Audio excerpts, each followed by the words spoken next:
Les éditions Sixtreed présentent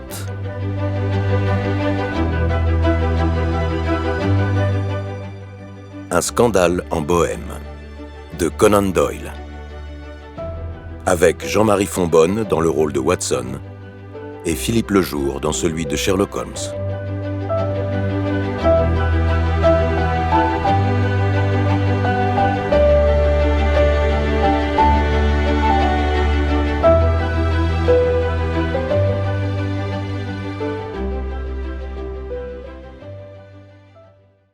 Pour Sherlock Holmes, elle est la femme.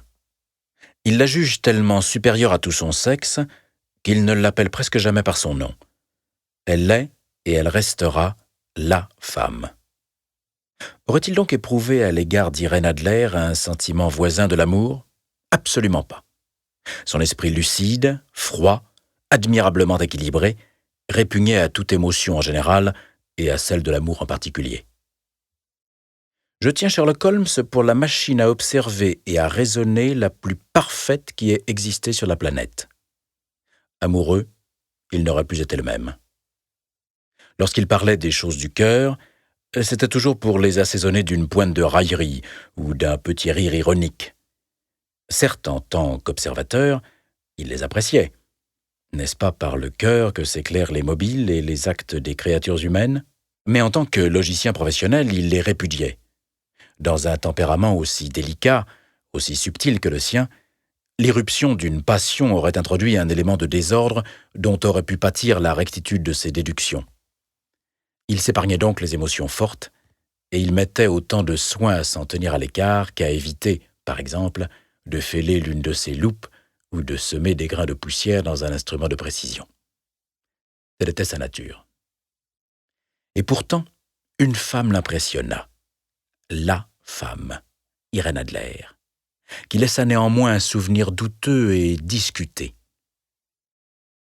Ces derniers temps, je n'avais pas beaucoup vu Holmes. Mon mariage avait séparé le cours de nos vies. Toute mon attention se trouvait absorbée par mon bonheur personnel, si complet, ainsi que par les 1000 petits soucis qui fondent sur l'homme qui se crée un vrai foyer. De son côté, Holmes s'était isolé dans notre meublé de Baker Street. Son goût pour la bohème s'accommodait mal de toute forme de société. Enseveli sous de vieux livres, il alternait la cocaïne et l'ambition. Il ne sortait de la torpeur de la drogue que pour se livrer à la fougueuse énergie de son tempérament. Il était toujours très attiré par la criminologie. Aussi occupait-il ses dons exceptionnels à dépister quelques malfaiteurs et à élucider des énigmes que la police officielle désespérait de débrouiller. Divers échos de son activité m'étaient parvenus par intervalles, notamment son voyage à Odessa où il avait été appelé pour le meurtre des Trepov, la solution qu'il apporta au drame ténébreux qui se déroula entre les frères Atkinson de Trincomalee, enfin la mission qu'il réussit fort discrètement pour la famille royale de Hollande. En dehors de ces manifestations de vitalité, dont j'avais simplement connaissance par la presse quotidienne, j'ignorais presque tout de mon ancien camarade et ami. Un soir, c'était le 20 mars 1888, j'avais visité un malade et je rentrais chez moi, car je m'étais remise à la médecine civile, lorsque mon chemin me fit passer par Baker Street. Devant cette porte dont je n'avais pas perdu le souvenir, et qui sera toujours associée dans mon esprit au prélude de mon mariage, comme aux sombres circonstances de l'étude en rouge, je fus empoigné par le désir de revoir Holmes et de savoir à quoi il employait ses facultés extraordinaires. Ses fenêtres étaient éclairées. Levant les yeux, je distinguais même sa haute silhouette mince qui, par 2 fois, se profila derrière le rideau. Il arpentait la pièce d'un pas rapide, impatient. Sa tête était inclinée sur sa poitrine, ses mains croisées derrière son dos. Je connaissais suffisamment son humeur et ses habitudes pour deviner qu'il avait repris son travail. Délivré des rêves de la drogue, il avait dû se lancer avec ardeur sur une nouvelle affaire. Je sonnai, et je fus conduit à l'appartement que j'avais jadis partagé avec lui. Il ne me prodigua pas d'effusion. Les effusions n'étaient pas son fort. Mais il fut content, je crois, de me voir. À peine me dit-il un mot. Toutefois, son regard bienveillant m'indiqua un fauteuil. Il me tendit un étui à cigare, son doigt me désigna une cave à liqueur et une bouteille d'eau gazeuse dans un coin. Puis il se tint debout devant le feu et me contempla de haut en bas, de cette manière pénétrante qui n'appartenait qu'à lui. « Le mariage vous réussit. » observa-t-il. « Ma parole, Watson, vous avez pris 7 livres et demi depuis que je vous ai vu. »« 7, répondis-je. »« Vraiment? J'aurais cru un peu plus. Juste un tout petit peu plus, j'imagine, Watson.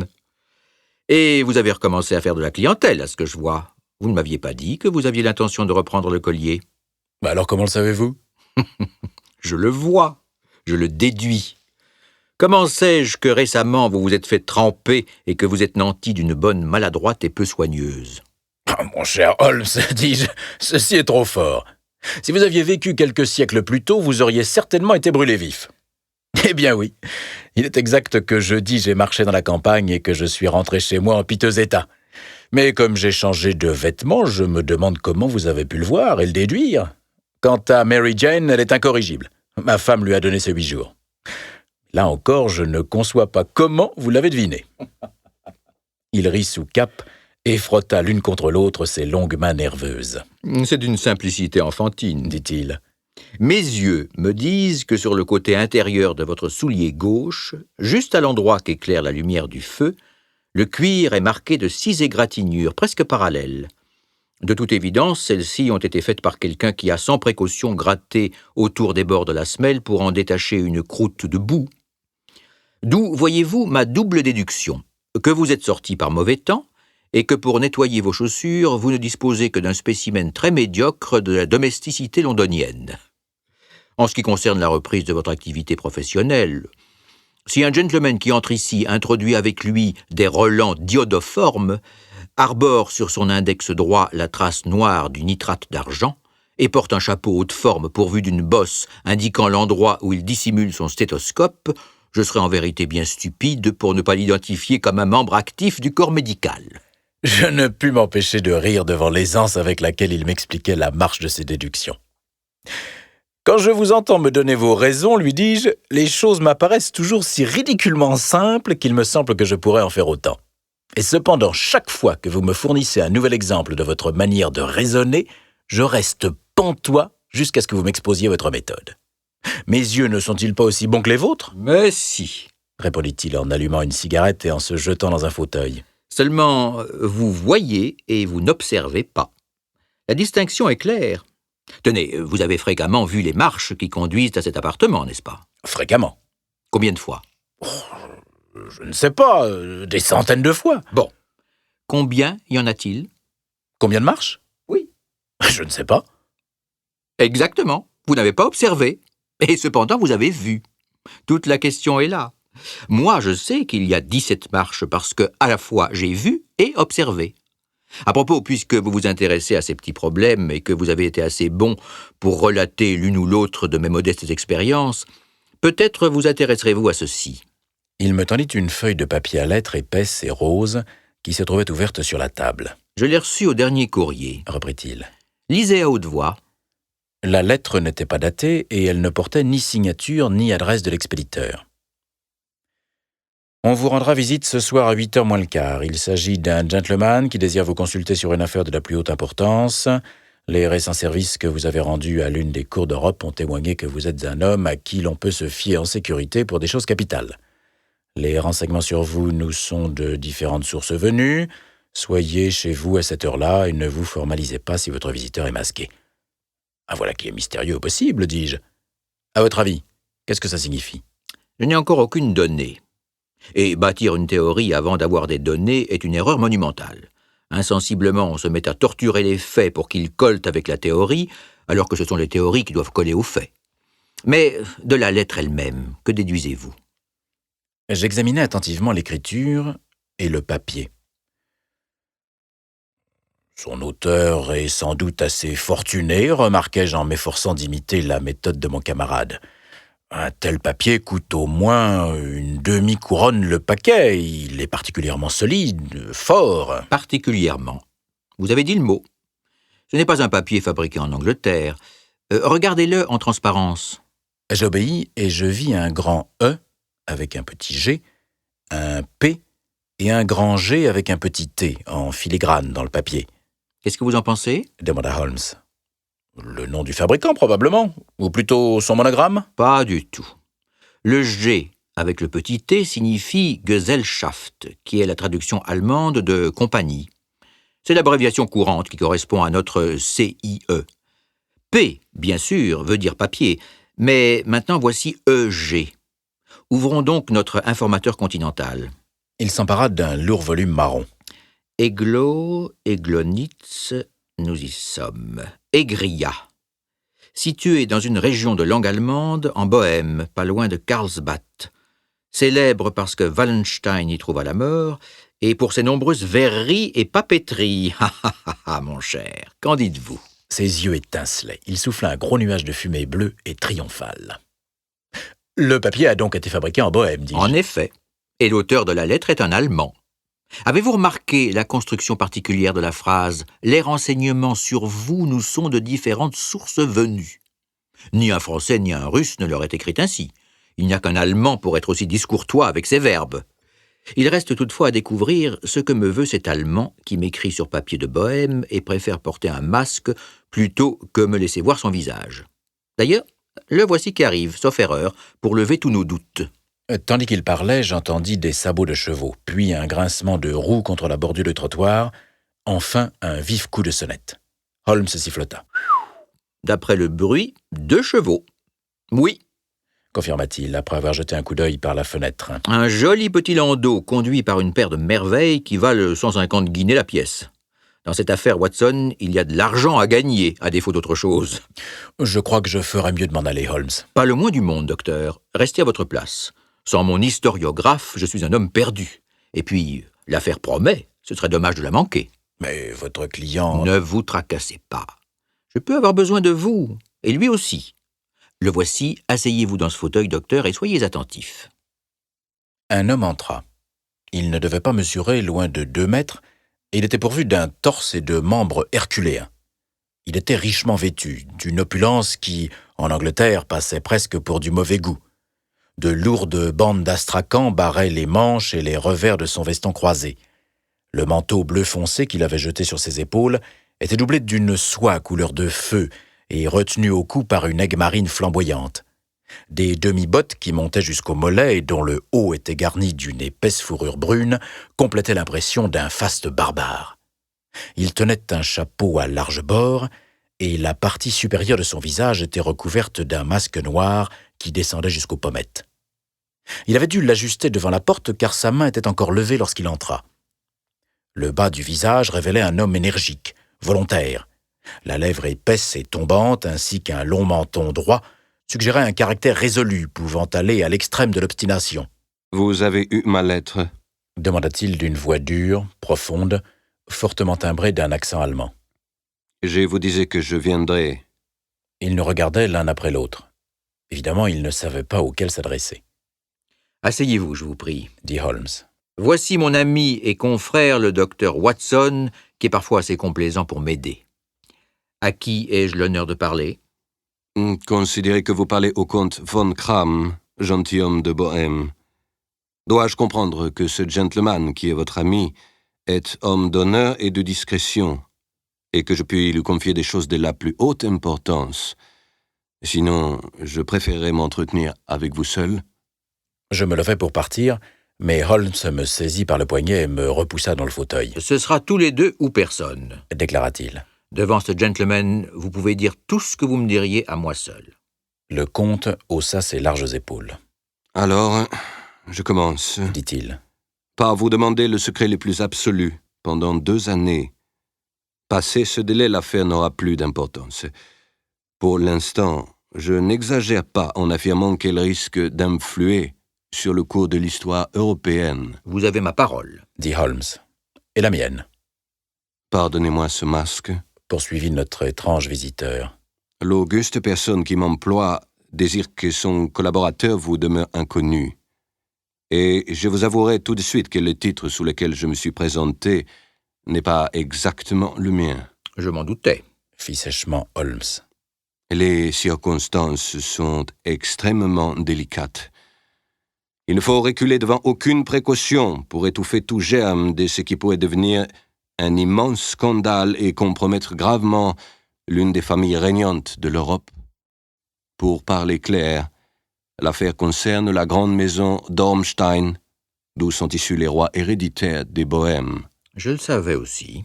Murmura Holmes en s'installant dans un fauteuil et en fermant les yeux. Notre visiteur contempla avec un visible étonnement la silhouette dégingandée, nonchalante de l'homme qui lui avait été sans nul doute dépeint comme le logicien le plus incisif et le policier le plus dynamique de l'Europe. Holmes rouvrit les yeux avec lenteur pour dévisager, non sans impatience, son client. « Si votre Majesté daignait condescendre à exposer le cas où elle se trouve, observa-t-il, je serais plus à même de la conseiller. » L'homme bondit hors de son fauteuil pour marcher de long en large, sous l'effet d'une agitation qu'il était incapable de contrôler. Puis, avec un geste désespéré, il arracha le masque qu'il portait et le jeta à terre. « Vous avez raison, » s'écria-t-il. « Je suis le roi. Pourquoi m'efforcerais-je de vous le cacher ?»« Pourquoi, en effet ?» dit Holmes presque à voix basse. « Votre Majesté n'avait pas encore prononcé une parole que je savais que j'avais en face de moi Wilhelm Gottsreich Sigismond von Ormstein, grand-duc de Kassel-Fallstein et roi héréditaire de Bohême. » « Mais vous pouvez comprendre, » reprit notre visiteur étranger qui s'était rassis tout en passant sa main sur son front haut et blanc. « Vous pouvez comprendre que je ne suis pas habitué à régler ce genre d'affaires par moi-même. Et pourtant, il s'agit d'une chose si délicate que je ne pouvais la confier à un collaborateur quelconque, sans tomber sous sa coupe. Je suis venu incognito de Prague dans le but de vous consulter. »« Alors je vous en prie, consultez. » dit Holmes en refermant les yeux. En bref, voici les faits. Il y a environ 5 années, au cours d'une longue visite à Varsovie, j'ai fait la connaissance d'une aventurière célèbre, Irène Adler. Son nom vous dit sûrement quelque chose. S'il vous plaît, docteur, voudriez-vous regarder sa fiche ? Murmura Holmes sans ouvrir les yeux.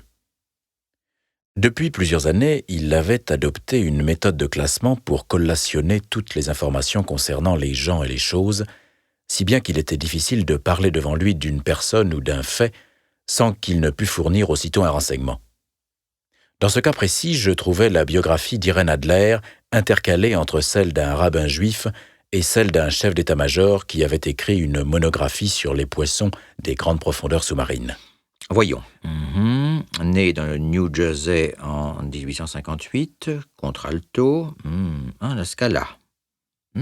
Prima donna à l'Opéra impérial de Varsovie. Oui, abandonne la scène. Ah, habite à Londres. Tout à fait cela. À ce que je vois, votre Majesté s'est laissé prendre au filet de cette jeune personne, lui a écrit quelques lettres compromettantes et serait aujourd'hui désireuse qu'elles lui fussent restituées. Exactement. Mais comment? Y a-t-il eu un mariage secret? Non. Pas de papier ni de certificats légaux? Aucun. Dans ce cas, je ne comprends plus votre Majesté. Si cette jeune personne essayait de se servir de vos lettres pour vous faire chanter ou pour tout autre but, comment pourrait-elle prouver qu'elles sont authentiques? Mon écriture. Des faux. Mon papier à lettres personnel. Un vol. Mon propre sceau. Elle l'aura imité. Ma photographie. Elle l'a acheté. Mais nous avons été photographiés ensemble. Oh là là. Voilà qui est très mauvais. Votre Majesté a manqué de discrétion. Elle m'avait rendu fou. J'avais perdu la tête. Vous vous êtes sérieusement compromis. À l'époque, je n'étais que prince héritier. J'étais jeune. Aujourd'hui, je n'ai que 30 ans. Il faut récupérer la photographie. Nous avons essayé. Nous n'avons pas réussi. Votre Majesté paiera. Il faut l'acheter. Elle ne la vendra pas. La dérober, alors. 5 tentatives ont été effectuées. 2 fois, des cambrioleurs à ma solde ont fouillé sa maison de fond en comble. 1 fois, nous avons volé ses bagages pendant qu'elle voyageait. 2 fois, nous lui avons tendu une véritable embuscade. Aucun résultat. Pas de trace de la photographie. Pas la moindre. Holmes éclata de rire. Voilà un très joli petit problème, dit-il. Mais qui est très grave pour moi, répliqua le roi sur un ton de reproche. Très grave, c'est vrai. Et que se propose-t-elle de faire avec cette photographie? Ruiner ma vie. Mais comment? Je suis sur le point de me marier. Je l'ai entendu dire. Avec Clotilde Lothman de Saxe-Meiningen, la seconde fille du roi de Scandinavie. Vous connaissez peut-être la rigidité des principes de cette famille. La princesse elle-même est la délicatesse personnifiée. Si l'ombre d'un doute plane sur ma conduite, tout sera rompu.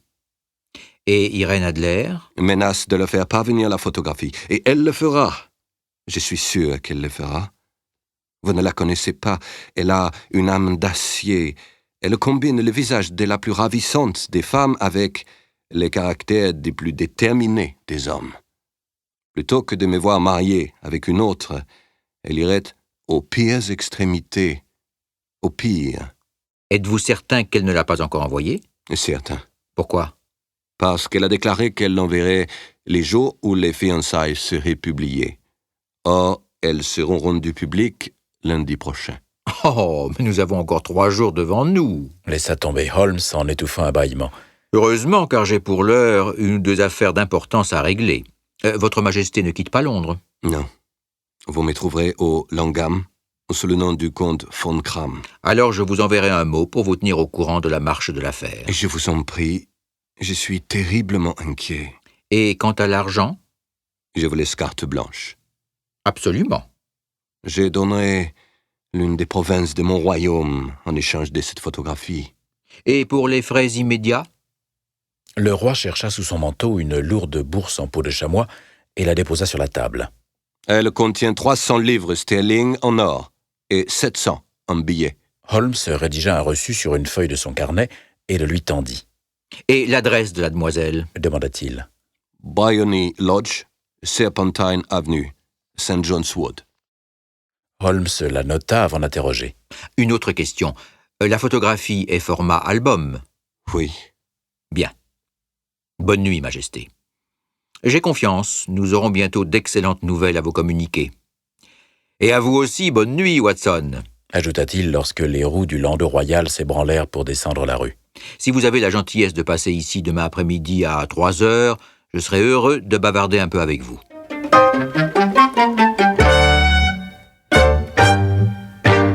À 3 heures précises, j'étais à Baker Street, mais Holmes n'était pas encore de retour. La logeuse m'indiqua qu'il était sorti un peu après 8 heures du matin. Je m'assis au coin du feu, avec l'intention de l'attendre aussi longtemps qu'il le faudrait. Déjà, cette histoire me passionnait. Elle ne se présentait pas sous l'aspect lugubre des 2 crimes que j'ai déjà relatés. Toutefois, sa nature même, ainsi que la situation élevée de son héros, lui conférait un intérêt spécial. Par ailleurs, la manière qu'avait mon ami de maîtriser une situation et le spectacle de sa logique incisive, aiguë, me procurait un vif plaisir. J'aimais étudier son système de travail et suivre de près les méthodes, subtiles autant que hardies, grâce auxquelles il désembrouillait les échevaux les plus inextricables. J'étais si accoutumé à ses succès que l'hypothèse d'un échec ne m'effleurait même pas. Il était près de 4 heures quand la porte s'ouvrit pour laisser pénétrer une sorte de valet d'écurie qui semblait pris de boisson. Rougeaud, hirsute, il étalait de gros favoris et ses vêtements étaient minables. L'étonnant talent de mon ami pour se déguiser m'était connu, mais je dus le regarder à 3 reprises avant d'être sûr que c'était bien lui. Il m'adressa un signe de tête et disparut dans sa chambre, d'où il ressortit 5 minutes plus tard, habillé comme à son ordinaire d'un respectable costume de tweed. Il plongea les mains dans ses poches, allongea les jambes devant le feu et partit d'un joyeux rire qui dura plusieurs minutes. Eh bien ça alors, s'écria-t-il. Il suffoquait. Il se reprit à rire et il rit de si bon cœur qu'il dut s'étendre à court de souffle sur son canapé. Que se passe-t-il? Oh, c'est trop drôle. Oh, je parie que vous ne devineriez jamais comment j'ai employé ma matinée, ni ce que j'ai fini par faire. Je ne sais pas. Je suppose que vous avez surveillé les habitudes et peut-être la maison de Mademoiselle Irène Adler. Ah, c'est vrai, mais la suite n'a pas été banale. Je vais tout vous raconter. Ce matin, j'ai quitté la maison un peu après 8 heures, déguisé en valet d'écurie cherchant de l'embauche. Car entre les hommes de chevaux, il existe une merveilleuse sympathie, presque une franc-maçonnerie. Si vous êtes l'un des leurs, vous saurez en un tour de main tout ce que vous désirez savoir. J'ai trouvé de bonne heure Bryony Lodge. Cette villa est un bijou. Située juste sur la route, avec un jardin derrière, 2 étages, une énorme serrure à la porte, un grand salon à droite, bien meublé, avec de longues fenêtres descendant presque jusqu'au plancher, et pourvu de ces absurdes fermetures anglaises qu'un enfant pourrait ouvrir. Derrière, rien de remarquable, sinon une fenêtre du couloir qui peut être atteinte du toit de la remise. J'ai fait le tour de la maison, je l'ai examinée sous tous les angles, sans pouvoir noter autre chose d'intéressant. J'ai ensuite descendu la rue, en flânant. Et j'ai découvert, comme je m'y attendais, une écurie dans un chemin qui longe l'un des murs du jardin. J'ai donné un coup de main au valet qui bouchonnait les chevaux. En échange, j'ai reçu une pièce de monnaie, un verre de whisky, un peu de gros tabac pour bourrer 2 pipes et tous les renseignements dont j'avais besoin sur mademoiselle Adler, sans compter ceux que j'ai obtenus sur une demi-douzaine de gens du voisinage et dont je me moque éperdument. Mais il fallait bien que j'écoute aussi leur biographie, n'est-ce pas? Quoi au sujet d'Irène Adler, demandai-je. Oh, elle a fait tourner toutes les têtes des hommes de là-bas. C'est la plus exquise des créatures de cette terre. Elle vit paisiblement, chante à des concerts, sort en voiture chaque jour à 5 heures pour rentrer dîner à 7 heures précises, rarement à d'autres heures, sauf lorsqu'elle chante. Ne reçoit qu'un visiteur masculin, mais le reçoit souvent. Un beau brun, bien fait, élégant. Il ne vient jamais moins d'1 fois par jour, et plutôt 2. C'est un monsieur Godfrey Norton, membre du barreau. Voyez l'avantage qu'il y a d'avoir des cochers dans sa confidence. Tous ceux-là le connaissent pour l'avoir ramené chacun une douzaine de fois de Serpentine Avenue. Quand ils eurent vidé leur sac, je fis les 100 pas du côté de la villa tout en élaborant mon plan de campagne. Ce Godfrey Norton était assurément un personnage important dans notre affaire. Un homme de loi, cela s'annonçait mal. Quelle était la nature de ses relations avec Irène Adler? Et pourquoi la visitait-il si souvent? Était-elle sa cliente, son amie ou sa maîtresse? En tant que cliente, elle lui avait sans doute confié la photographie pour qu'il la garde. En tant que maîtresse, c'était moins vraisemblable. De la réponse à cette question dépendait mon plan. Continuerais-je à travailler à Briony Lodge ou m'occuperais-je plutôt de l'appartement que ce monsieur possédait dans le quartier des avocats? Je crains de vous ennuyer avec ces détails, mais il faut bien que je vous expose toutes mes petites difficultés si vous voulez vous faire une idée exacte de la situation. Je vous écoute attentivement. J'étais en train de peser le pour et le contre dans ma tête quand un fiacre s'arrêta devant Briony Lodge. Un gentleman en sortit. C'est un très bel homme, brun, avec un nez droit, des moustaches. De toute évidence, l'homme dont on m'avait parlé. Il semblait très pressé, cria au cocher de l'attendre et s'engouffra à l'intérieur dès que la bonne lui eut ouvert la porte. Visiblement, il agissait comme chez lui. Il y avait une demi-heure qu'il était arrivé. J'avais pu l'apercevoir par les fenêtres du salon, marchant dans la pièce à grandes enjambées. Il parlait avec animation et il agitait les bras. Elle, je ne l'avais pas vue. Soudain, il ressortit. Il paraissait encore plus nerveux qu'à son arrivée. Et, montant dans son fiacre, il tira une montre en or de son gousset. « Filez comme le vent !» cria-t-il, d'abord chez Gross et Hankey à Regent Street, puis à l'église Sainte-Monique dans Edgware Road. Une demi-guinée pour boire si vous faites la course en 20 minutes. Le voilà parti. Je me demande ce que je dois faire, si je ne ferais pas mieux de le suivre, quand débouche du chemin un coquet petit landau. Le cocher a son vêtement à demi boutonné, sa cravate sous l'oreille, les attaches des harnais sortent des boucles, le landau n'est même pas arrêté qu'elle jaillit du vestibule pour sauter dedans. Je ne l'ai vue que le temps d'un éclair, mais je peux vous affirmer que c'est une fort jolie femme, et qu'un homme serait capable de se faire tuer pour ce visage-là. « À l'église Sainte-Monique, John !» cria-t-elle, « et un demi-souverain si vous y arrivez en 20 minutes. » C'était trop beau pour que je rate l'occasion. J'hésite. Vais-je courir pour attraper le landau et monter dedans ou me cacher derrière? Au même moment, voici un fiacre.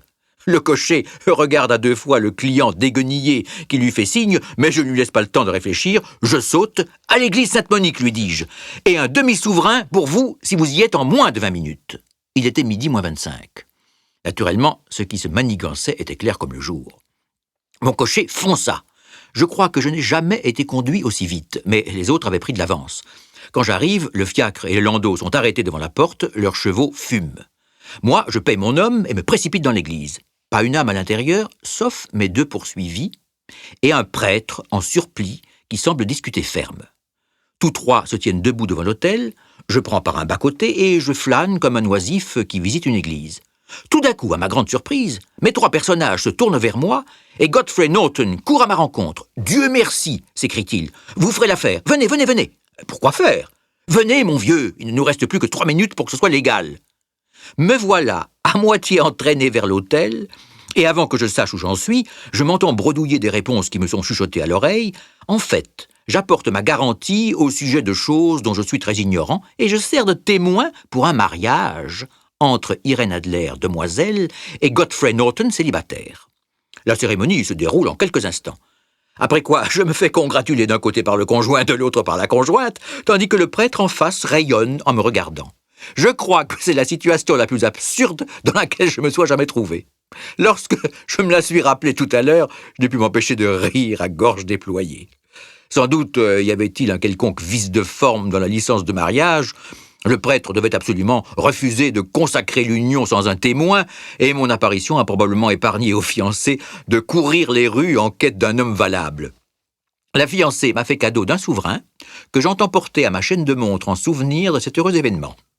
L'affaire a pris une tournure tout à fait imprévue, dis-je. Mais ensuite... J'ai trouvé mes plans plutôt compromis. Tout donnait l'impression que le couple allait s'envoler immédiatement. Des mesures aussi énergiques que promptes s'imposaient donc. Cependant, à la porte de l'église, ils partirent chacun de leur côté. Lui vers son quartier, elle pour sa villa. « Je sortirai à 5 heures comme d'habitude pour aller dans le parc », lui dit-elle en le quittant. Je n'entendis rien de plus. Ils se séparèrent, et moi, je m'en fus prendre des dispositions personnelles. Lesquelles ? D'abord quelques tranches de bœuf froid et un verre de bière. J'étais trop occupé pour songer à me nourrir, et ce soir, je serai encore plus occupé, selon toute vraisemblance. À propos, docteur, j'aurais besoin de vos services. Vous m'en voyez réjoui. Cela ne vous gênerait pas de violer la loi, Pas le moins du monde. ni de risquer d'être arrêté. Non, si la cause est bonne. Oh, la cause est excellente. Alors je suis votre homme. J'étais sûr que je pouvais compter sur vous. Mais qu'est-ce que vous voulez au juste ? Quand Madame Turner aura apporté le plateau, je vous expliquerai. Maintenant, Ajouta-t-il en se jetant sur la simple collation que sa propriétaire lui avait fait monter. je vais être obligé de parler la bouche pleine, car je ne dispose pas de beaucoup de temps. Il est près de 5 heures. Dans 2 heures, nous devons nous trouver sur les lieux de l'action. Mademoiselle Irène, ou plutôt Madame, revient de sa promenade à 7 heures. Il faut que nous soyons à Briony Lodge pour la rencontrer. Et après, quoi ? Laissez le reste à mon initiative. J'ai déjà préparé ce qui doit arriver. Le seul point sur lequel je dois insister, c'est que vous n'interviendrez à aucun moment, quoi qu'il se passe. Je resterai neutre ? Vous ne ferez rien, absolument rien. Il y aura probablement pour moi quelques désagréments légers à encourir, ne vous en mêlez point. Tout se terminera par mon transport dans la villa. 4 ou 5 minutes plus tard, la fenêtre du salon sera ouverte. Vous devrez vous tenir tout près de cette fenêtre ouverte. Oui, Vous devrez me surveiller, car je serai visible. oui. Et quand je lèverai ma main, comme ceci, vous lancerez dans la pièce ce que je vous remettrai pour le lancer. Et en même temps, vous crierez au feu. Vous suivez bien ? Très bien, Il n'y a rien là de formidable. dit-il en prenant dans sa poche un long rouleau en forme de cigare. C'est une banale fusée fumigène. À chaque extrémité, elle est garnie d'une capsule automatiquement inflammable. Votre mission se réduit à ce que je vous ai dit. Quand vous crierez au feu, des tas de gens crieront à leur tour au feu. Vous pourrez alors vous promener jusqu'au bout de la rue où je vous rejoindrai 10 minutes plus tard. J'espère que je me suis bien fait comprendre. J'ai à ne pas intervenir, à m'approcher de la fenêtre, à guetter votre signal, à lancer à l'intérieur cet objet, puis à crier au feu et à vous attendre au coin de la rue. Exactement. Vous pouvez donc vous reposer sur moi. Parfait. Il est presque temps que je me prépare pour le nouveau rôle que je vais jouer. Il disparut dans sa chambre et réapparut au bout de quelques minutes sous l'aspect d'un clergyman non-conformiste, aussi aimable que simplet. Son grand chapeau noir, son ample pantalon, sa cravate blanche, son sourire sympathique et tout son air de curiosité bienveillante étaient dignes d'un plus grand comédien. Holmes n'avait pas seulement changé de costume. Son expression, son allure, son âme même semblaient se modifier à chaque nouveau rôle. Le théâtre a perdu un merveilleux acteur, de même que la science a perdu un logicien de premier ordre quand il s'est spécialisé dans les affaires criminelles. Nous quittâmes Baker Street à 6h15 pour nous trouver à 7h moins 10 dans Serpentine Avenue. La nuit tombait déjà. Les lampes venaient d'être allumées quand nous passâmes devant Briony Lodge. La maison ressemblait tout à fait à celle que m'avait décrite Holmes, mais les alentours n'étaient pas aussi déserts que je me l'étais imaginé.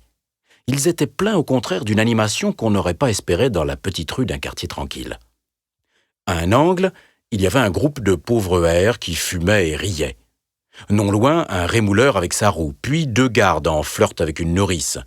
Enfin, plusieurs jeunes gens, bien vêtus, cigares aux lèvres, flânaient sur la route. « Voyez, Observa Holmes, tandis que nous faisions les 100 pas le long de la façade de la villa. ce mariage simplifie plutôt les choses. La photographie devient maintenant une arme à double tranchant. Il y a de fortes chances pour qu'elle ne tienne pas plus à ce que M. Godfrey Norton la voie que notre client ne tient à ce qu'elle tombe sous les yeux de sa princesse. Mais où la découvrirons-nous ? Oui, où? Il est probable qu'elle ne la transporte pas avec elle, puisqu'il s'agit d'une photographie format album, trop grande, par conséquent, pour qu'une dame la dissimule aisément dans ses vêtements. Elle sait que le roi est capable de lui tendre une embuscade et de la faire fouiller, puisqu'il l'a déjà osé. Nous pouvons donc tenir pour certain qu'elle ne la porte pas sur elle. À où alors? Elle a pu la mettre en sécurité chez son banquier ou chez son homme de loi. Cette double possibilité existe, mais je ne crois ni à l'une ni à l'autre. Les femmes sont naturellement cachottières et elles aiment pratiquer elles-mêmes leur manie. Pourquoi l'aurait-elle remise à quelqu'un? Autant elle peut se fier à bon droit à sa propre vigilance, autant elle a de motifs de se méfier des influences, politiques ou autres, qui risqueraient de s'exercer sur un homme d'affaires. Par ailleurs, rappelez-vous qu'elle a décidé de s'en servir sous peu. La photographie doit donc se trouver à portée de sa main, chez elle. Mais elle a été cambriolée 2 fois. Bon, les cambrioleurs sont passés à côté. Mais comment chercherez-vous? Je ne la chercherai pas. Alors? Je me débrouillerai pour qu'elle me la montre. Elle refusera. Elle ne pourra pas faire autrement. Mais j'entends le roulement de la voiture. C'est son landau. À présent, suivez mes instructions à la lettre. Tandis qu'il parlait, les lanternes latérales de la voiture amorcèrent le virage dans l'avenue. C'était un très joli petit landau.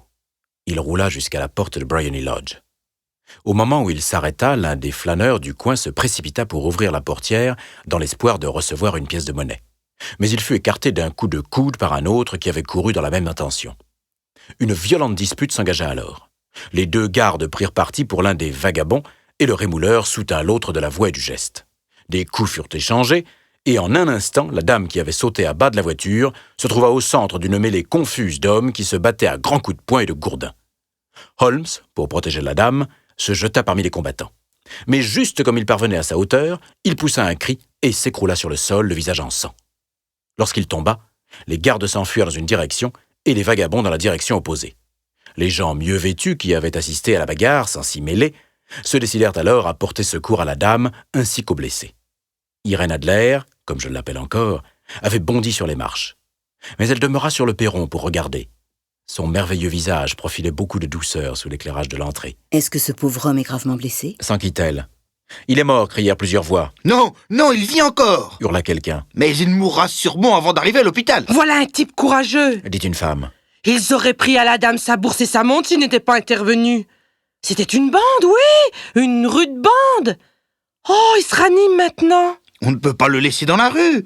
Peut-on le transporter chez vous, madame ? Naturellement. Portez-le dans le salon. Il y a un lit de repos confortable. Par ici, s'il vous plaît. Lentement, avec une grande solennité, il fut transporté à l'intérieur de Briony Lodge et déposé dans la pièce principale. De mon poste, près de la fenêtre, j'observais les allées et venues. Les lampes avaient été allumées, mais les stores n'avaient pas été tirés, si bien que je pouvais apercevoir Holmes étendu sur le lit.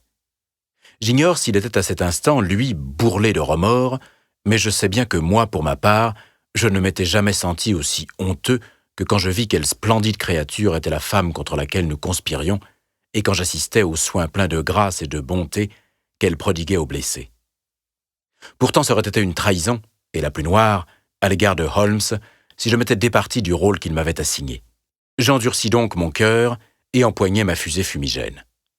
Après tout, me dis-je, nous ne lui faisons aucun mal, et nous sommes en train de l'empêcher de nuire à autrui. Holmes s'était mis sur son séant, et je le vis s'agiter comme un homme qui manque d'air. Une bonne courut ouvrir la fenêtre.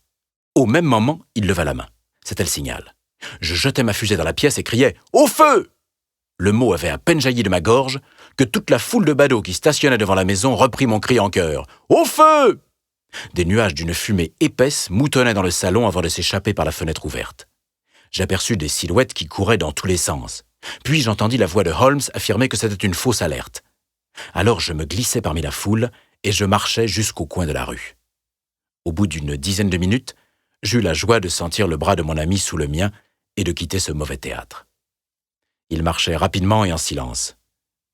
Ce fut seulement lorsque nous empruntâmes l'une des paisibles petites rues qui descendent vers Edgware Road qu'il se décida à parler.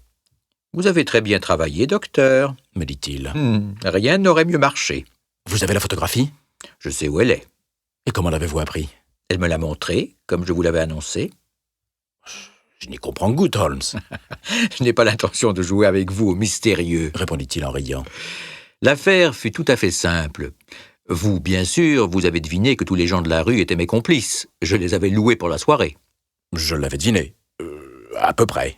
Quand se déclencha la bagarre, j'avais de la peinture rouge humide dans la paume de ma main. Je me suis précipité, je suis tombé, j'ai appliqué ma main contre mon visage et je suis devenu le piteux spectacle que vous avez eu sous les yeux. C'est une vieille farce. Ça aussi, je l'avais soupçonné. Ils m'ont donc transporté chez elle. Comment aurait-elle pu refuser de me laisser entrer? Que pouvait-elle objecter?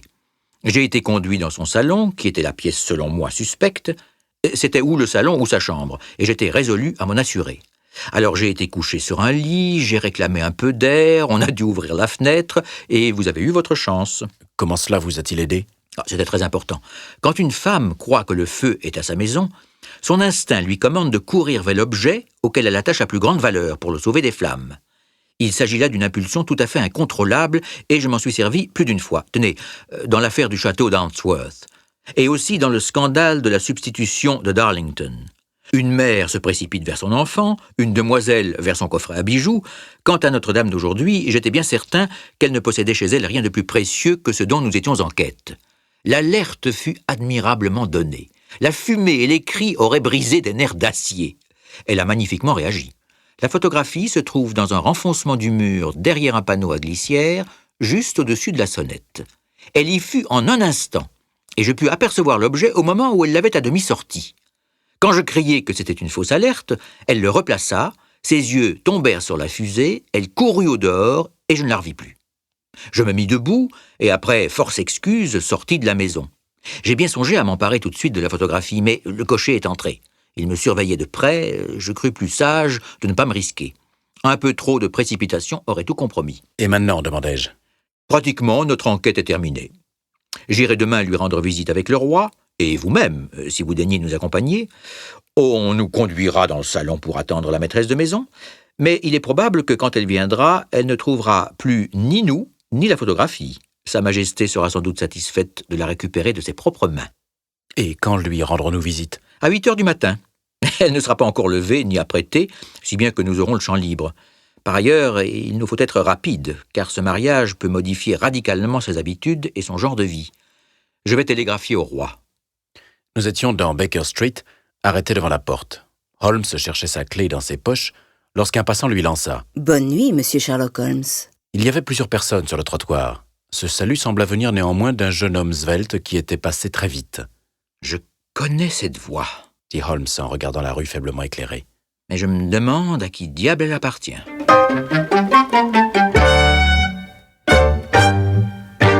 Je dormis à Baker Street cette nuit-là. Nous étions en train de prendre notre café et nos toasts quand le roi de Bohême pénétra dans le bureau. « C'est vrai? Vous l'avez eu ?» cria-t-il en empoignant Holmes par les 2 épaules et en le dévisageant intensément. « J'ai espoir. »« Alors allons-y, je ne tiens plus en place. »« J'ai espoir. »« Alors allons-y, je ne tiens plus en place. »« Il nous faut un fiacre. »« Non, mon landau attend en bas. » Cela simplifie les choses. Nous descendîmes et, une fois de plus, nous reprîmes la route de Briony Lodge. « Irène Adler est mariée. » annonça Holmes. « Mariée? Depuis quand? »« Depuis hier. »« Mais à qui? »« À un homme de loi qui s'appelle Norton. »« Elle ne l'aime pas, j'en suis sûr. »« J'espère qu'elle l'aime. »« Pourquoi l'espérez-vous? » Parce que cela éviterait à votre Majesté de redouter tout ennui pour l'avenir. Si cette dame aime son mari, c'est qu'elle n'aime pas votre Majesté.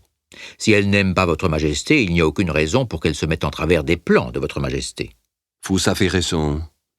Et cependant, je regrette qu'elle n'ait pas été de mon rang. Quelle reine elle aurait fait. Il tomba dans une rêverie maussade qui dura jusqu'à Serpentine Avenue. La porte de Briony Lodge était ouverte et une femme âgée se tenait sur les marches. Elle nous regarda descendre du landau avec un œil sardonique. « Monsieur Sherlock Holmes, je pense » interrogea-t-elle. « Je suis, effectivement, monsieur Holmes » répondit mon camarade en la considérant avec un étonnement qui n'était pas joué. « Ma maîtresse qui m'a dit que vous viendriez probablement ce matin a pris le train de 5h15 à Charing Cross pour le continent. »« Quoi ?» s'écria Holmes en reculant. « Voulez-vous dire qu'elle a quitté l'Angleterre ?» Son visage était décomposé, blanc de déception et de surprise. « Elle ne reviendra jamais. » « Et les papiers ?» gronda le roi. « Tout est perdu. » « Nous allons voir. » Il bouscula la servante et se rua dans le salon. Le roi et moi, nous nous précipitâmes à sa suite. Les meubles étaient dispersés à droite et à gauche, les étagères vides, les tiroirs ouverts. Il était visible que la dame avait fait ses malles en toute hâte avant de s'enfuir. Holmes courut vers la sonnette, fit glisser un petit panneau, plongea sa main dans le creux mis à découvert, retira une photographie et une lettre. La photographie était celle d'Irène Adler, elle-même en robe du soir. La lettre portait la suscription suivante à Sherlock Holmes, qui passera prendre. Mon ami déchira l'enveloppe, et tous les trois nous nous penchâmes sur la lettre. Elle était datée de la veille à minuit, et elle était rédigée en ces termes. Mon cher monsieur Sherlock Holmes, vous avez réellement bien joué. Vous m'avez complètement surprise. Je n'avais rien soupçonné, même après l'alerte au feu. Ce n'est qu'ensuite, lorsque j'ai réfléchi que je m'étais trahi moi-même, que j'ai commencé à m'inquiéter. J'étais prévenu contre vous depuis plusieurs mois. On m'avait informé que si le roi utilisait un policier, ce serait certainement à vous qu'il ferait appel. Et on m'avait donné votre adresse. Pourtant, avec votre astuce, vous m'avez amené à vous révéler ce que vous désiriez savoir. Lorsque des soupçons me sont venus, j'ai été prise de remords. Penser du mal d'un clergyman aussi âgé, aussi respectable, aussi galant. Mais vous le savez, j'ai été entraînée moi aussi à jouer la comédie. Et le costume masculin m'est familier. J'ai même souvent profité de la liberté d'allure qui l'autorise. Aussi ai-je demandé à John le cocher de vous surveiller. Et moi, je suis montée dans ma garde-robe, j'ai enfilé mon vêtement de sortie, comme je l'appelle, et je suis descendue au moment précis où vous vous glissiez dehors. Eh bien, je vous ai suivi jusqu'à votre porte. Et j'ai ainsi acquis la certitude que ma personne intéressait vivement le célèbre monsieur Sherlock Holmes. Alors, avec quelque imprudence, je vous ai souhaité une bonne nuit et j'ai couru conférer avec mon mari. Nous sommes tombés d'accord sur ceci. La fuite était notre seule ressource pour nous défaire d'un adversaire aussi formidable. C'est pourquoi vous trouverez le nid vide lorsque vous viendrez demain. Quant à la photographie, que votre client cesse de s'en inquiéter. J'aime et je suis aimée. J'ai rencontré un homme meilleur que lui. Le roi pourra agir comme bon lui semblera, sans avoir rien à redouter d'une femme qu'il a cruellement offensée.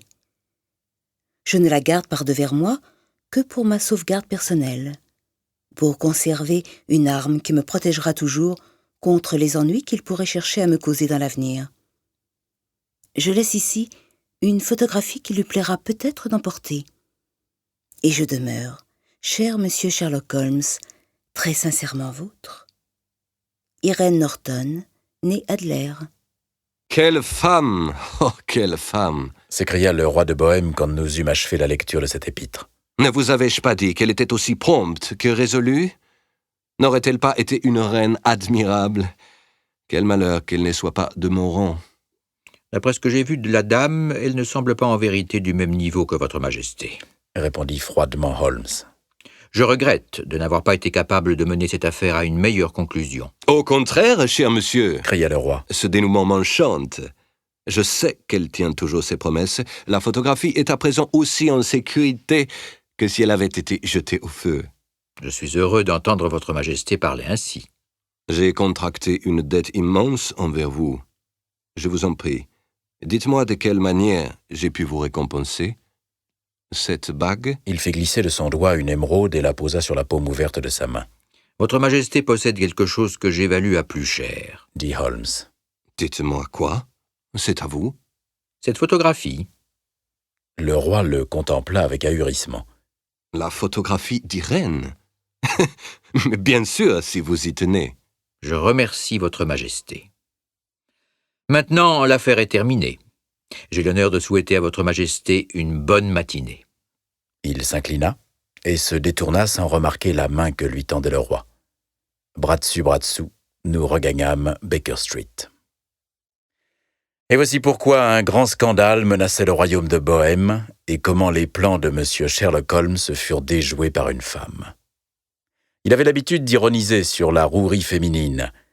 Depuis ce jour, il évite de le faire.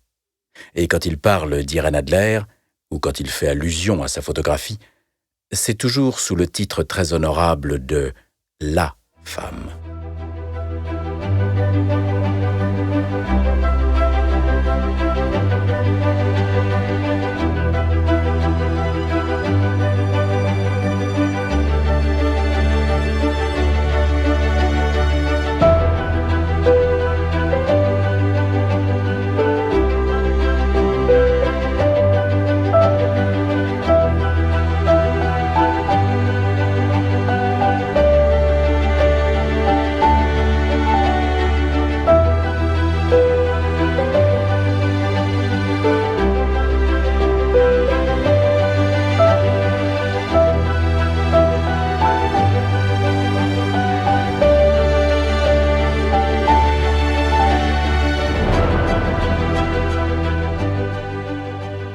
Vous avez entendu Un scandale en Bohême de Conan Doyle, avec Jean-Marie Fonbonne dans le rôle de Watson et Philippe Lejour dans celui de Sherlock Holmes. Réalisation Arnaud Maton.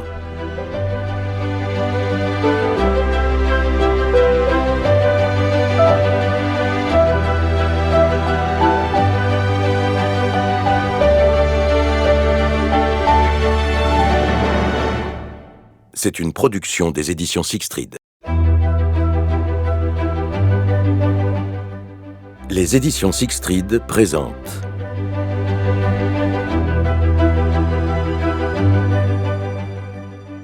La Ligue des rouquins de Conan Doyle, avec Jean-Marie Fonbonne dans le rôle de Watson et Philippe Lejour dans celui de Sherlock Holmes.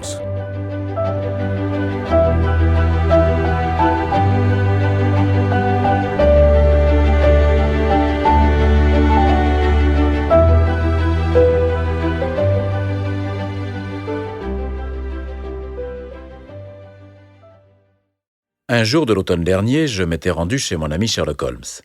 Je l'avais trouvé en conversation sérieuse avec un gentleman d'un certain âge, de forte corpulence, rubicond et pourvu d'une chevelure d'un rouge flamboyant. Je m'excusais de mon intrusion et j'allais me retirer, lorsque Holmes me tira avec vivacité dans la pièce et referma la porte derrière moi. Vous ne pouviez pas choisir un moment plus propice pour venir me voir, mon cher Watson, Dit-il avec une grande cordialité. Je craignais de vous déranger en affaires. Je suis en affaires, très en affaires. Alors je vous attendrai à côté. Pas du tout. Ce gentleman, M. Wilson, a été mon associé et il m'a aidé à résoudre beaucoup de problèmes. Sans aucun doute, il me sera d'une incontestable utilité pour celui que vous me soumettez. Le gentleman corpulent se souleva de son fauteuil et me gratifia d'un bref salut. Une interrogation rapide brilla dans ses petits yeux cernés de graisse. « Essayez mon canapé. » fit Holmes en se laissant retomber dans son fauteuil. Il rassembla les extrémités de ses 10 doigts comme il le faisait fréquemment lorsqu'il avait l'humeur enquêteuse. « Je sais, mon cher Watson, que vous partagez la passion que je porte à ce qui est bizarre et nous entraîne au-delà des conventions ou de la routine quotidienne. Je n'en veux pour preuve que votre enthousiasme à tenir la chronique de mes petites aventures en les embellissant parfois, ne vous en déplaise. Les affaires où vous avez été mêlé m'ont beaucoup intéressé, c'est vrai. Vous rappelez-vous ce que je remarquais l'autre jour? C'était juste avant de nous plonger dans le très simple problème de Mademoiselle Mary Sutherland. Je disais que la vie elle-même, bien plus audacieuse que n'importe quelle imagination, nous pourvoit de combinaisons extraordinaires et de faits très étranges. On en revient toujours à la vie. Proposition que je me suis permis de contester. Vous l'avez discuté, docteur, mais vous devrez néanmoins vous ranger à mon point de vue. Sinon, j'entasserai les preuves sous votre nez jusqu'à ce que votre raison vacille et que vous vous rendiez à mes arguments. Cela dit, M. Jabez Wilson, ici présent, a été assez bon pour passer chez moi. Il a commencé un récit qui promet d'être l'un des plus sensationnels que j'ai entendus ces derniers temps. Ne m'avez-vous pas entendu dire que les choses les plus étranges, et pour ainsi dire uniques, étaient très souvent mêlées non à de grands crimes, mais à de petits crimes? Et quelquefois, là où le doute était possible, si aucun crime n'avait été positivement commis.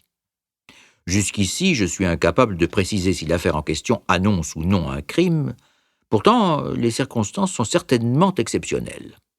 Peut-être M. Wilson aura-t-il la grande obligeance de recommencer son récit. Je ne vous le demande pas uniquement parce que mon ami le Dr Watson n'a pas entendu le début, mais la nature particulière de cette histoire me fait désirer avoir de votre bouche un maximum de détails. En règle générale, lorsque m'est donnée une légère indication sur le cours des événements, je puis me guider ensuite par moi-même. Des milliers de cas semblables me reviennent en mémoire, mais je suis forcé de convenir en toute franchise qu'aujourd'hui, je me trouve devant un cas très à part. Le client corpulent bomba le torse avec une fierté visible avant de tirer de la poche intérieure de son pardessus un journal sale et chiffonné. Tandis qu'il cherchait au bas de la colonne des petites annonces, sa tête s'était inclinée en avant et je pus le regarder attentivement. Tentant d'opérer selon la manière de mon compagnon, je m'efforçais de réunir quelques remarques sur le personnage d'après sa mise et son allure. Mon inspection ne me procura pas beaucoup de renseignements. Notre visiteur présentait tous les signes extérieurs d'un commerçant britannique moyen. Il était obèse, il pontifiait, il avait l'esprit lent. Il portait un pantalon à carreaux qui aurait fait les délices d'un berger, gris et terriblement ample, une redingote noire, pas trop propre et déboutonnée sur le devant, un gilet d'un brun douteux traversé d'une lourde chaîne cuivrée, et un carré de métal troué qui trimbalait comme un pendentif. De plus, un haut de forme effiloché et un manteau jadis marron, présentement pourvu d'un col de velours, gisait sur une chaise.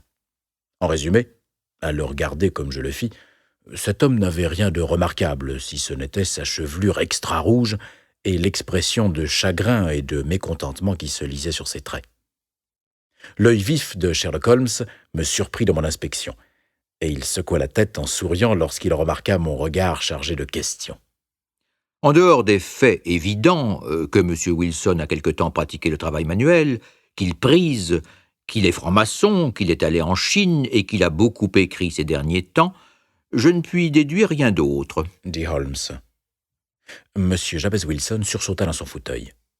Il garda le doigt sur son journal, mais il dévisagea mon camarade avec ahurissement. « Comment diable savez-vous tout cela, monsieur Holmes ? Comment savez-vous, par exemple, que j'ai pratiqué le travail manuel ? C'est vrai comme l'Évangile. J'ai débuté dans la vie comme charpentier à bord d'un bateau. » Vos mains me l'ont dit, cher monsieur. Votre main droite est presque 2 fois plus large que la gauche. Vous avez travaillé avec elle, et ses muscles ont pris de l'extension. Bon, mais que je prise, que je suis franc-maçon. Je ne ferai pas injure à votre intelligence en vous disant comment je l'ai vu, d'autant plus qu'en contradiction avec les règles de votre ordre, vous portez en guise d'épingle de cravate un arc et un compas. Ah, bien sûr. Je l'avais oublié. Mais pour ce qui est d'écrire... Que peut indiquer d'autre cette manchette droite si lustrée? Et cette tache claire près du coude gauche, à l'endroit où vous posez votre bras sur votre bureau? Soit. Mais la Chine? Légèrement au-dessus de votre poignet droit, il y a un tatouage, le tatouage d'un poisson, qui n'a pu être fait qu'en Chine. J'ai un peu étudié les tatouages, et j'ai même apporté ma contribution à la littérature qui s'est occupée d'eux. Cette façon de teindre en rose délicat les écailles d'un poisson ne se retrouve qu'en Chine. Quand, de surcroît, je remarque une pièce de monnaie chinoise pendue à votre chaîne de montre, le doute ne m'est plus permis. Monsieur Jabez Wilson eut un rire gras. Eh bien, c'est formidable. Au début, j'ai cru que vous étiez un as. Mais je m'aperçois que ce n'était pas si malin, au fond. Je commence à me demander, Watson, dit Holmes, si je n'ai pas commis une grave erreur en m'expliquant. Omne ignotum pro magnifico, vous savez? Et ma petite réputation sombrera si je me laisse aller à ma candeur naturelle. Vous ne pouvez pas trouver l'annonce, monsieur Wilson? Si, je l'ai à présent, répondit-il, avec son gros doigt rougeau posé au milieu de la colonne. La voici. C'est l'origine de tout. Lisez-la vous-même, monsieur. Je pris le journal et je lus. À la Ligue des rouquins, en considération du legs de feu Ezekiah Hopkins de Lebanon, Pennsylvanie, USA, une nouvelle vacance est ouverte qui permettrait à un membre de la Ligue de gagner un salaire de 4 livres par semaine pour un emploi purement nominal. Tous les rouquins sains de corps et d'esprit âgés de plus de 21 ans peuvent faire acte de candidature, se présenter personnellement lundi à 11h à M. Duncan Ross, au bureau de la Ligue 7, Pops Court, Fleet Street. « Qu'est-ce que ceci peut bien signifier ?» articulai-je après avoir relu cette annonce extraordinaire. Holmes se gloussa et il se tortilla dans son fauteuil. C'était chez lui un signe d'enjouement. « Nous voici hors des sentiers battus, n'est-ce pas? Maintenant, monsieur Wilson, venons-en aux faits. Racontez-nous tout, sur vous-même, sur votre famille et sur les conséquences qu'entraîne cette annonce sur votre existence. Docteur, notez d'abord le nom du journal et la date. Morning Chronicle du 11 août 1890. Il y a donc 2 mois de cela. Parfait. À vous, monsieur Wilson. Eh bien, les choses sont exactement celles que je viens de vous dire, monsieur Holmes, dit Jabez Wilson en s'épongeant le front. Je possède une petite affaire de prêt sur gage à Coburg Square, près de la City. C'est pas une grosse affaire. Ces dernières années, elle m'a tout juste rapporté de quoi vivre.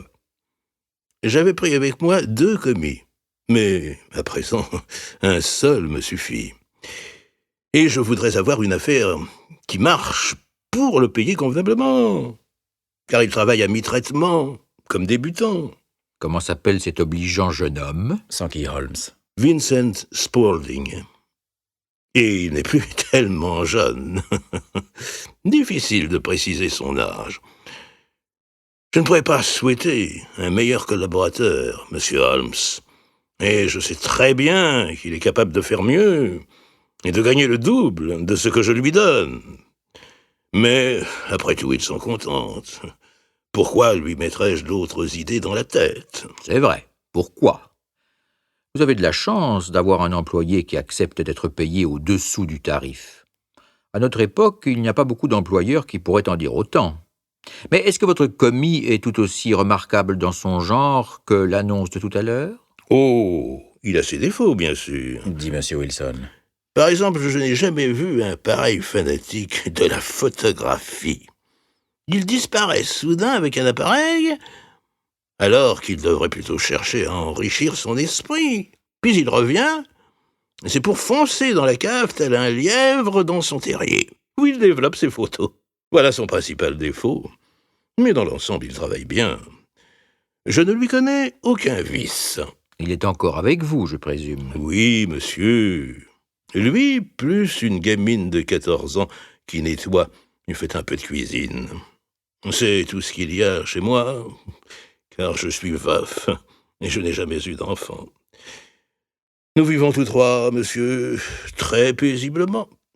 Et au moins, à défaut d'autres richesses, nous avons un toit et payons comptant.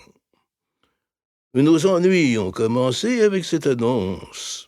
Spaulding est arrivé au bureau il y a juste 8 semaines aujourd'hui avec le journal, et il m'a dit « Je voudrais bien être un rouquin, monsieur Wilson. »« Un rouquin? Et pourquoi ?» lui ai-je demandé. « Parce qu'il y a un poste vacant à la Ligue des rouquins et que le type qui sera désigné gagnera une petite fortune. J'ai l'impression qu'il y a plus de postes vacants que de candidats et que les administrateurs ne savent pas quoi faire de l'argent du legs. Si seulement mes cheveux consentaient à changer de couleur, ça serait une belle planque pour moi. »« Quoi? Qu'est-ce que tu veux dire ?» demandai-je. « Parce que, monsieur Holmes, je suis très casanier, moi. Et comme les affaires viennent à mon bureau sans que j'ai besoin d'aller au-devant d'elles, la fin de la semaine arrive souvent avant que j'aie mis un pied dehors. De cette façon, je ne me tiens pas très au courant de ce qui se passe à l'extérieur. Mais je suis toujours content d'avoir des nouvelles. »« Jamais entendu parler de la Ligue des rouquins ?» interroge Spaulding, en écarquillant les yeux. « Jamais ? Eh bien, ça m'épate. En tout cas, vous pourriez obtenir l'un des postes vacants. Et qu'est-ce que ça me rapporterait ? Oh, pas loin de 200 livres par an. Et le travail est facile. Il n'empêche personne de s'occuper en même temps d'autre chose. Bon, vous devinez que je dresse l'oreille. D'autant plus que depuis quelques années, les affaires sont très calmes. 200 livres de plus. Cela m'arrangerait bien. « Vide ton sac, dis-je à mon commis. Voilà. » Il me montre le journal et l'annonce. Vous voyez bien qu'à la Ligue, il y a un poste vacant. Il donne même l'adresse où se présenter. Pour autant que je me souvienne, la Ligue des rouquins a été fondée par un millionnaire américain du nom d'Ezekiah Hopkins. C'était un type qui avait des manies.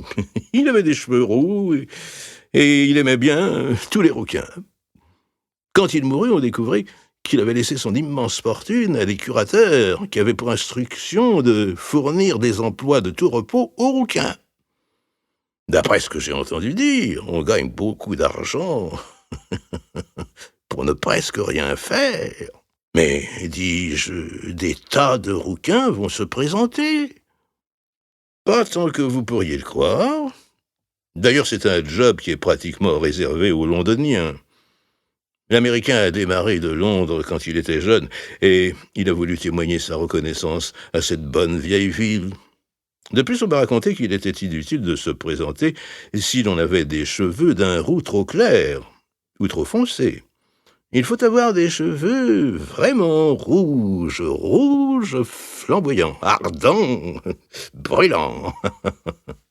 Après tout, monsieur Wilson, qu'est-ce que vous risquez à vous présenter? Vous n'avez qu'à y aller.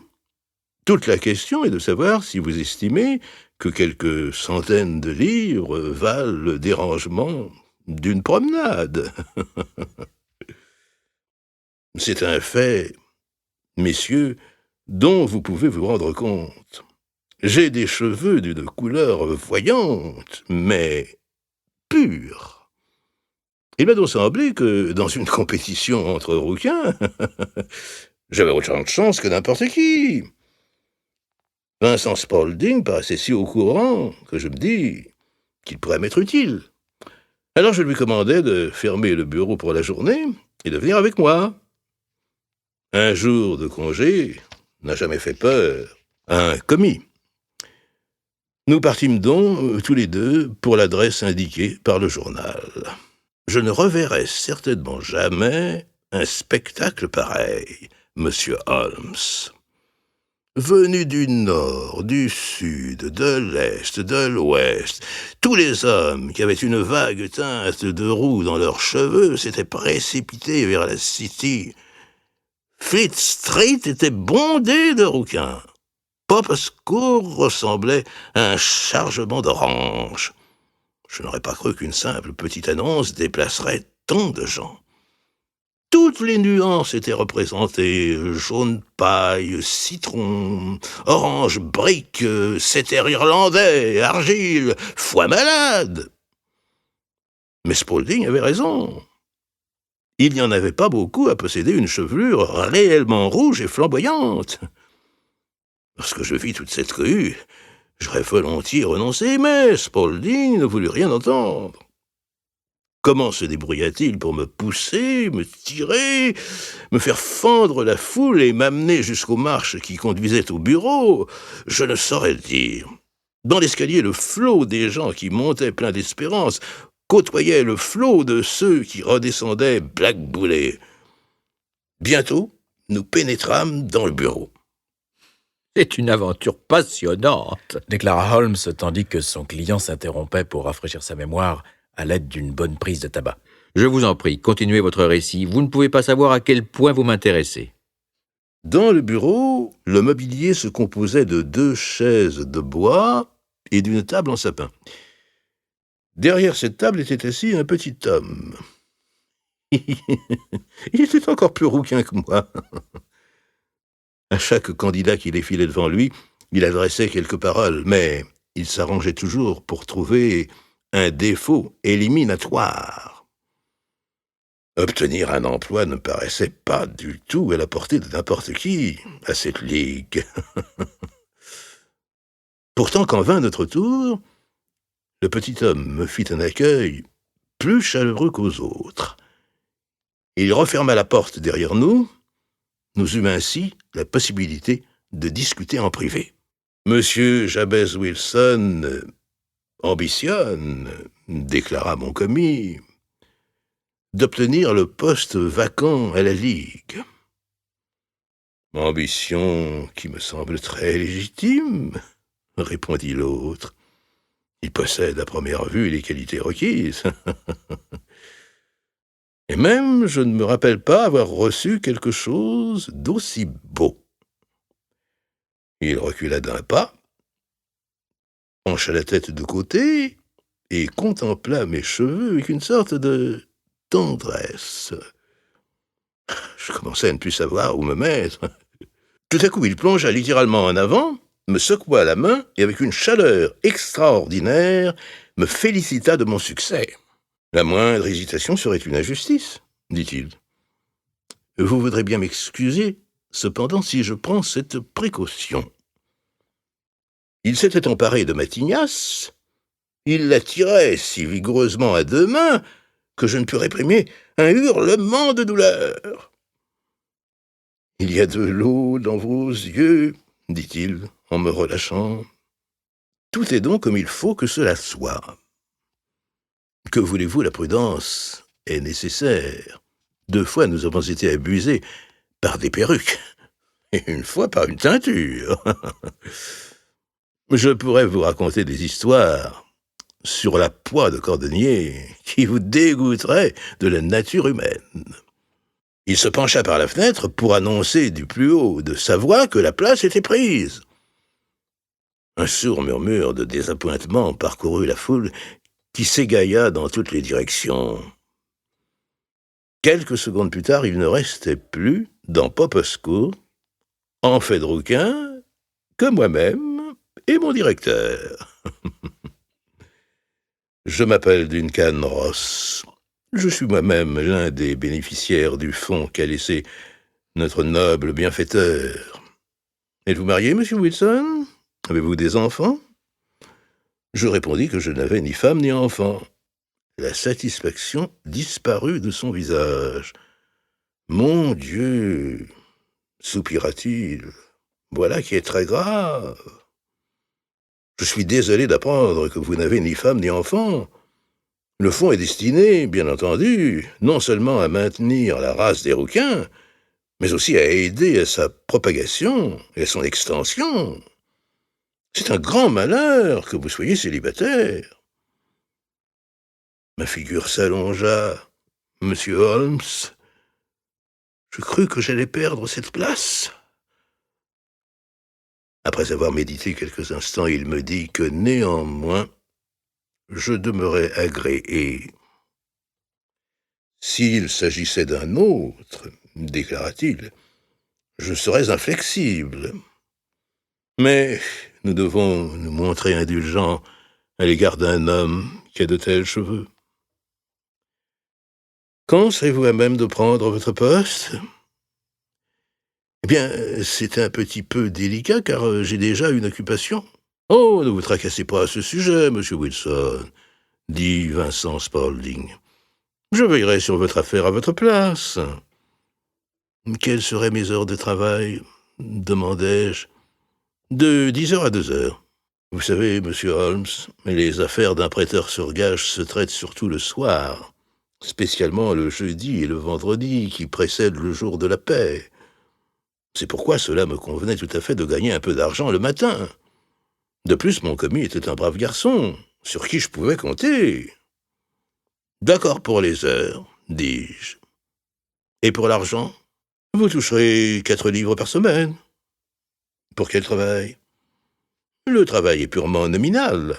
Qu'est-ce que vous entendez par purement nominal? Eh bien, vous devrez être présent au bureau pendant vos heures. Si vous sortez, le contrat sera automatiquement rompu sans recours. Le testament est formel là-dessus. Pour peu que vous bougiez du bureau entre 10 heures et 2 heures, vous ne vous conformeriez pas à cette condition. Il ne s'agit que de 4 heures par jour. Je ne devrais donc même pas songer à sortir. Aucune excuse ne sera acceptée, précisa M. Duncan Ross. Ni une maladie, ni votre affaire personnelle, ni rien. Vous devrez rester ici, faute de quoi vous perdrez votre emploi. Mais le travail, il consiste à recopier l'encyclopédie britannique. Le premier volume est là. À vous de vous procurer votre encre, vos plumes et votre papier. Nous vous fournissons cette table et une chaise. Serez-vous prêt demain? Certainement. Alors au revoir, monsieur Jabez Wilson. Et encore une fois, acceptez tous mes compliments pour la situation importante que vous avez conquise. Il s'inclina en me congédiant. Me voilà rentrant chez moi, accompagné de mon commis. Je ne savais plus très bien ce que je faisais ou disais, tant j'étais heureux. Toute la journée, j'ai tourné et retourné l'affaire dans ma tête. Le soir, le cafard m'a pris. À force de réfléchir, je m'étais en effet persuadé que cette combinaison ne pouvait être qu'une mystification ou une supercherie d'envergure. Mais je ne distinguais pas dans quel but. Il me semblait incroyable que quelqu'un pût laisser de semblables dispositions testamentaires et impensable que des gens paient si cher un travail aussi simple que de recopier l'encyclopédie britannique. Vincent Spaulding fit l'impossible pour me réconforter. Mais dans mon lit, je pris la décision de renoncer. Le lendemain matin, toutefois, je me dis que ce serait trop bête de ne pas voir d'un peu plus près de quoi il retournait. J'achetai donc une petite bouteille d'encre, une plume d'oie, quelques feuilles de papier écolier, puis je partis pour Poppescourt. Bien, je dois dire qu'à mon grand étonnement, tout se passa le plus correctement du monde. La table était dressée pour me recevoir. M. Duncan Ross se trouvait là pour contrôler que je me mettais au travail. Il me fit commencer par la lettre A et me laissa à ma besogne. Pourtant, il revint me voir plusieurs fois pour le cas où j'aurais eu besoin de lui. À 2 heures, il me souhaita une bonne journée, me félicita pour le travail que j'avais abattu, et quand je sortis, il referma à clé la porte du bureau. Ce manège se répéta tous les jours, monsieur Holmes. Chaque samedi, mon directeur m'apportait 4 souverains d'or pour mon travail de la semaine. Le matin, j'étais là à 10 heures, et je partais l'après-midi à 2 heures. Monsieur Duncan Ross espaça peu à peu ses visites. D'abord, il ne vint plus qu'une fois le matin. Au bout d'un certain temps, il n'apparut plus du tout. Naturellement, je n'osais pas quitter la pièce un seul instant. Je ne savais jamais à quel moment il arriverait. L'emploi n'était pas compliqué. Il me convenait à merveille. Je ne voulais pas risquer de le perdre. 8 semaines s'écoulèrent ainsi. J'avais écrit des tas de choses sur abbé, archer, armure, architecture, attique, et je comptais être mis bientôt sur la lettre B. Je dépensais pas mal d'argent pour mon papier écolier, et j'avais presque bourré une étagère de mes grimoires. Lorsque soudain, tout cassa. Cassa? Oui, monsieur. Et pas plus tard que ce matin. Je suis allé à mon travail comme d'habitude à 10 heures, mais la porte était fermée, cadenassée. Sur le panneau était fiché un petit carré de carton, le voici, lisez vous-même. Il nous tendit un morceau de carton blanc de la taille d'une feuille de bloc-notes. Je lus. La Ligue des Rouquins est dissoute, 9 octobre 1890. Sherlock Holmes et moi considérâmes successivement ce bref faire-part et le visage lugubre de Jabez Wilson jusqu'à ce que l'aspect comique de l'affaire vînt supplanter tous les autres. Alors nous éclatâmes d'un rire qui n'en finissait plus. Mais je regrette. Je ne vois pas ce qu'il y a de si drôle. S'écria notre client que notre hilarité fit rougir jusqu'à la racine de ses cheveux flamboyants. Si vous ne pouvez rien d'autre pour moi que rire, j'irai m'adresser ailleurs. Oh non, non. Cria Holmes en le repoussant dans le fauteuil d'où il avait commencé à s'extraire. Pour rien au monde, je ne voudrais manquer cette affaire. Elle est rafraîchissante, mais elle comporte, pardonnez-moi de m'exprimer ainsi, des éléments plutôt amusants. Veuillez nous dire maintenant ce que vous avez fait lorsque vous avez trouvé ce carton sur la porte. J'avais reçu un coup de massue, monsieur. Je ne savais pas à quel sein me vouer. Je fis le tour des bureaux voisins, mais tout le monde ignorait la nouvelle. En fin de compte, je me rendis chez le propriétaire. C'est un comptable qui habite au rez-de-chaussée. Je lui ai demandé s'il pouvait me dire ce qui était arrivé à la Ligue des Rouquins. Il me répondit qu'il n'avait jamais entendu parler d'une semblable association. Alors je lui demandai qui était M. Duncan Ross. Il m'affirma que c'était la première fois que ce nom était prononcé devant lui. « Voyons, lui dis-je, le gentleman du numéro 14. »« Ah, le rouquin ? Oui. »« Oh !» fit-il. « Il s'appelle William Morris. C'est un conseiller juridique. Il se servait de cette pièce pour un usage provisoire. Je la lui avais louée jusqu'à ce que ses nouveaux locaux fussent prêts. Il a déménagé hier. Mais où pourrais-je le trouver ? Bon, à son nouveau bureau. J'ai son adresse quelque part. Oui, 17 King Edward Street, près de Saint-Paul. Je courus, monsieur Holmes. Mais quand j'arrivai à cette adresse, je découvris une fabrique de rotules artificielles. Et personne ne connaissait ni M. William Morris, ni M. Duncan Ross. Et ensuite, qu'avez-vous fait ? Je suis rentré chez moi à Saxe-Cobourg soir pour prendre l'avis de mon commis, mais il se contentait de me répéter que si j'attendais, j'aurais des nouvelles par la poste. Alors ça ne m'a pas plu, monsieur Holmes. Je ne tiens pas à perdre un emploi pareil sans me défendre. Comme j'avais entendu dire que vous étiez assez bon pour conseiller de pauvres gens qui avaient besoin d'un avis, je me suis rendu droit chez vous. Vous avez bien fait. Votre affaire est exceptionnelle et je serais heureux de m'en occuper. D'après votre récit, je crois possible que les suites soient plus graves qu'on ne le croirait à première vue. Plus grave? s'exclama M. Jabez Wilson. Quoi, j'ai perdu cette semaine 4 livres sterling? En ce qui vous concerne personnellement, Observa Holmes. je ne vois pas quel grief vous pourriez formuler contre cette ligue extraordinaire. Bien au contraire. Ne vous êtes-vous pas enrichi de quelques 30 livres? Et je ne parle pas des connaissances que vous avez acquises gratuitement sur tous les sujets dont l'initiale était un A. Ces gens de la ligue ne vous ont lésé en rien. Non, monsieur. Mais je tiens à apprendre la vérité sur leur compte. Qui ils sont? Et pourquoi ils m'ont joué cette farce, car c'en est une. Ils se sont bien amusés pour 32 livres. Nous nous efforcerons donc d'éclaircir à votre intention ces problèmes, monsieur Wilson. D'abord, une ou deux questions, s'il vous plaît. Ce commis qui vous a soumis le texte de l'annonce, depuis combien de temps l'employez-vous? 1 mois à peu près à l'époque, Comment l'avez-vous embauché? à la suite d'une petite annonce. Fut-il le seul à se présenter? Non, il y avait une douzaine de candidats. Pourquoi l'avez-vous choisi? Parce qu'il avait l'air débrouillard et qu'il consentait à entrer comme débutant. En fait, à demi-salaire. Ben oui. Comment est-il fait, ce Vincent Spaulding? Il est petit, fortement charpenté, très vif, chauve, bien qu'il n'ait pas 30 ans. Sur le front, il a une tache blanche, une brûlure d'acide. Holmes se souleva de son fauteuil. Une excitation considérable s'était emparée de lui. Je n'en pensais pas moins. N'avez-vous pas observé que ses lobes sont percés comme par des boucles d'oreilles? Si, monsieur, il m'a dit qu'une sorcière les lui avait troués quand il était petit. Fit Holmes en retombant dans ses pensées. Et il est encore à votre service? Oh oui, monsieur. Je viens de le quitter.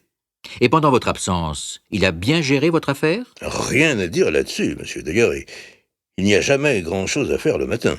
Ah, ça suffit, monsieur Wilson. Je serais heureux de vous faire connaître mon opinion d'ici un jour ou deux. Nous sommes aujourd'hui samedi, j'espère que la conclusion interviendra lundi.